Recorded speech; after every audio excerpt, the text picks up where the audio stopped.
Welcome to yet another installation of Greenfest. We've been looking at our 3 subjects for the web series, that's politics, science, and economics. After looking at the science involved in the banning of plastic bags in Kenya last week, today we choose to focus on the legislation involved in invoking the ban on plastic bags. But first, let's have the news headlines. The Communication Authority has shut several media stations in Kenya over the alleged airing of NASA's planned inauguration, relieved some of the highlights from last Sunday's Grammy Awards show, and in sports, Daniel Sturridge is officially a baggy following his move from Liverpool. For this and more, stay tuned for a news update coming up after this episode.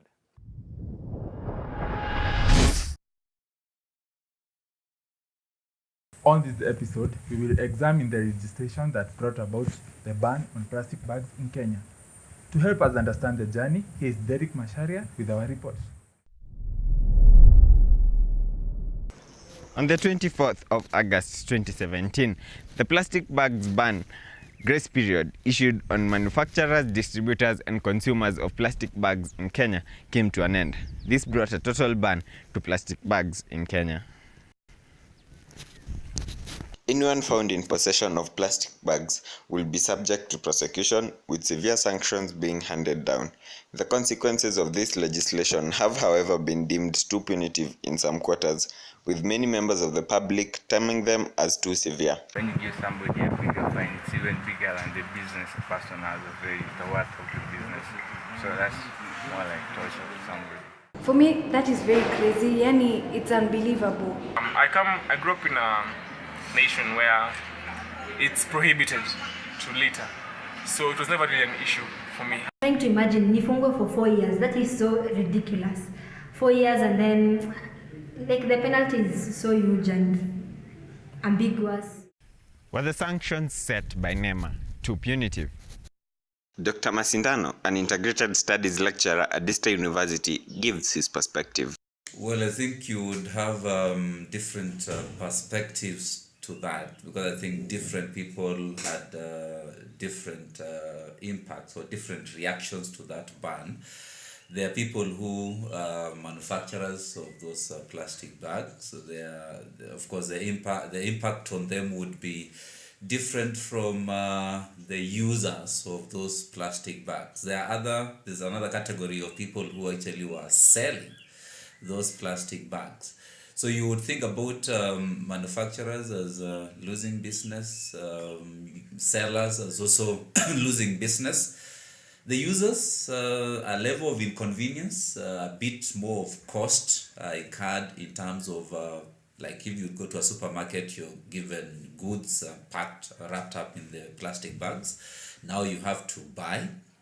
So there's a cost implication to now the use of whatever alternative bags that people would then need to use. Are the sanctions too punitive? Reverend Wilson Chico explains. The thing is, if they ever implement, I'm not sure, I've never heard whether it has been implemented, but if they implement that harshness, they would only get the low income people. That's the problem I'm saying.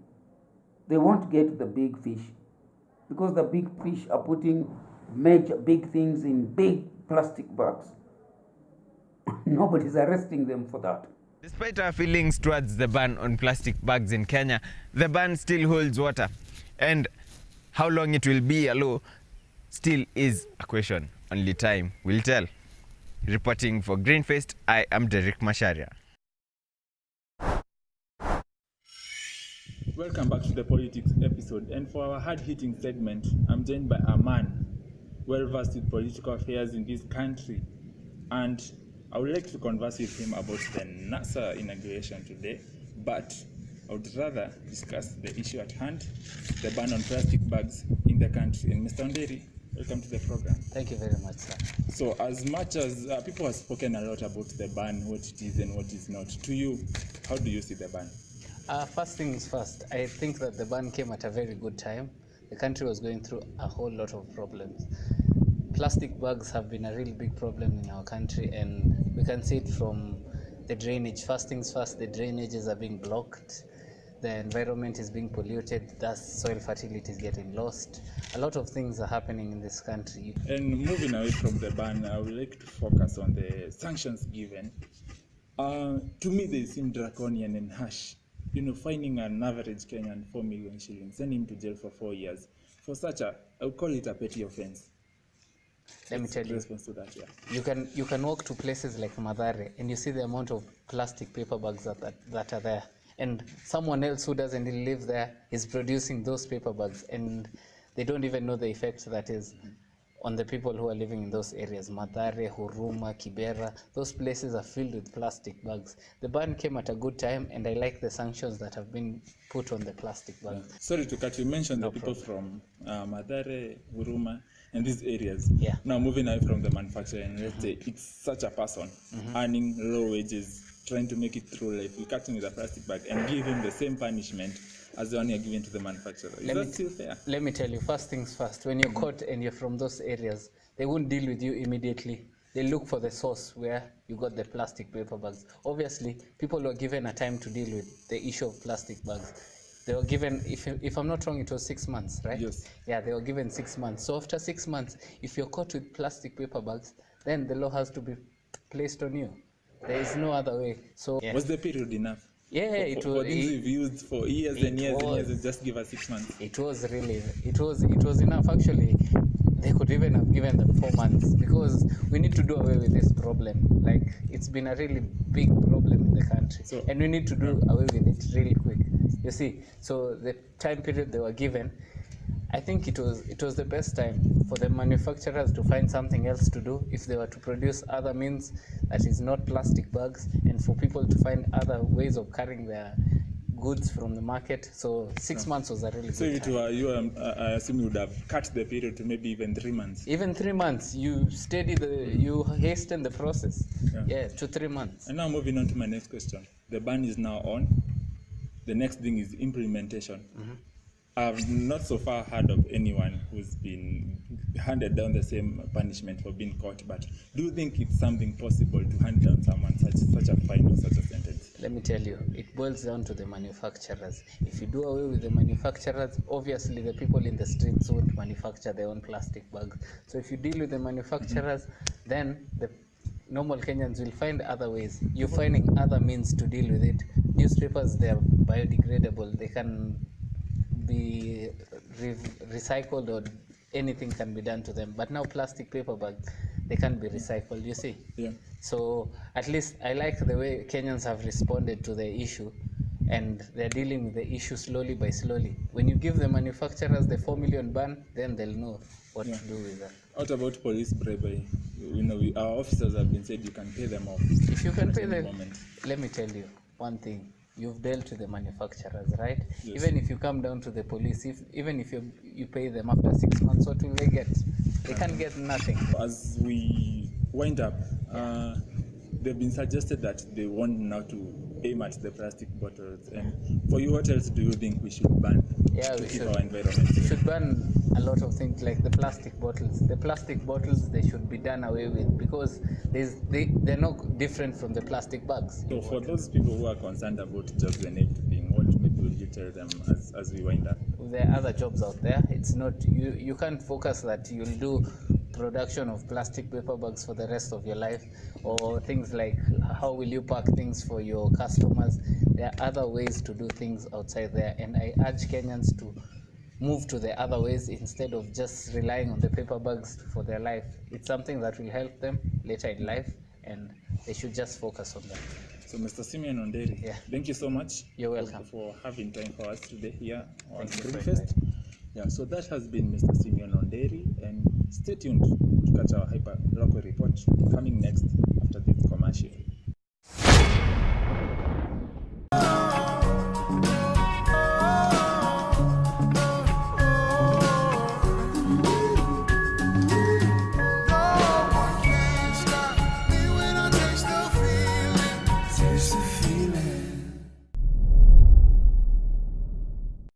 Which among the following countries are not part of the Paris Climate Change Accord? Is it A, the United States, B, Syria, C, Nicaragua, or D, all of the above?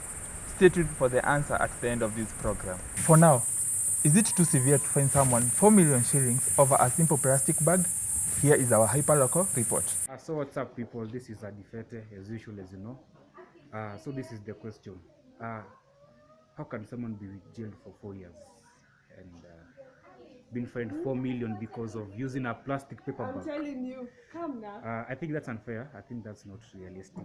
Come on, government, please. We have major issues, and all you can do is jail someone for 4 years because of using paper bag. But anyway, I'm not the boss here. Let's see what people have to say about this. So here we have Mr. Freddy and Mrs. Alice, and we have Zach.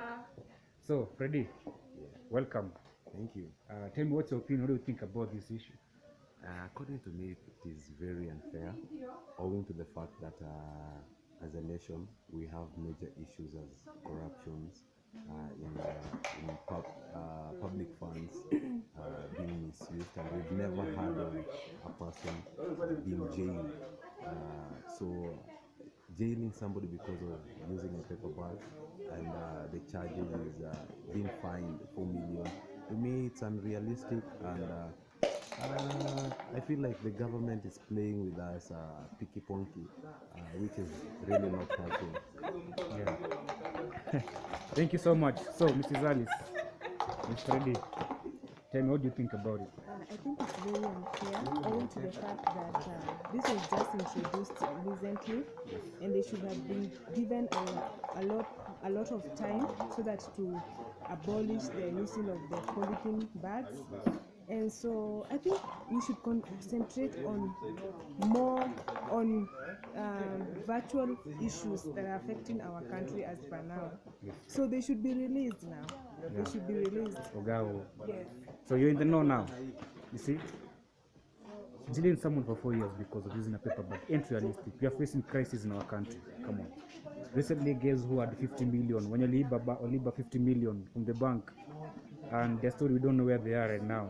So tell me, something needs to be addressed and someone needs to be disciplined. It is to my belief that you've had a deeper understanding on the legislative matters involved in climate change.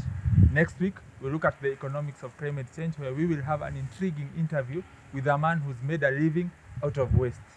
But before we leave, here's our last take. I had earlier asked you of which among the following countries are not part of the Paris Climate Change Accord. The answer is D. If you guessed it correctly, well and good. If you didn't know, now you know.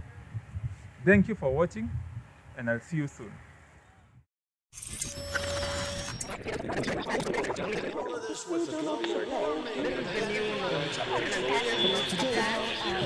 new